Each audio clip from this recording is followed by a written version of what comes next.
Fashion. So how do we get from the panicked phone call, oftentimes 3-4 weeks after the breach, to getting something done before the deadlines that are imposed by law come in? All right, so one of the things that I always try to ascertain almost immediately when contacted by a customer is what is the known universe of this potential population. So most folks immediately kind of jump to an amount of records on a file, or they look for certain pieces of data in a file to determine what the notification obligation is. So oftentimes what they'll fail to acknowledge is that, just because you have to notify 25,000, there's also this group of, let's say, 75,000 or even bigger, let's say 7.5 million folks that also fit this demographic. They just didn't happen to have the same types of information contained within a file.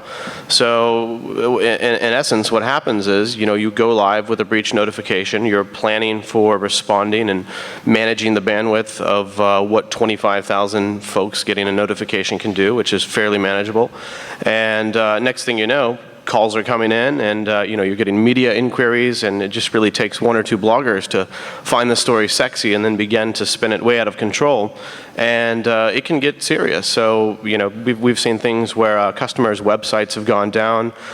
We have emergency bandwidth at our own company internally when we host FAQ docs, etc., where we can kind of turn them on and monitor what types of web traffic we're actually getting to the site.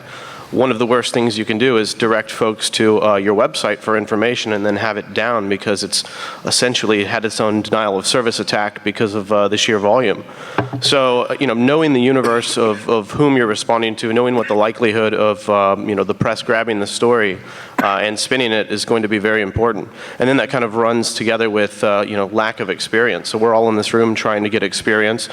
There's many solid breach coaches, outside privacy counsel that help clients understand these issues and what the nuances are to notification, but learning through the inexperience is always challenging. So if you have a customer or a client that thinks they might know what they're doing, it's very important to try to slow them down, get them prepared for certain things like pinning down the universe, because they can really sneak up and have bad effects if not addressed up front.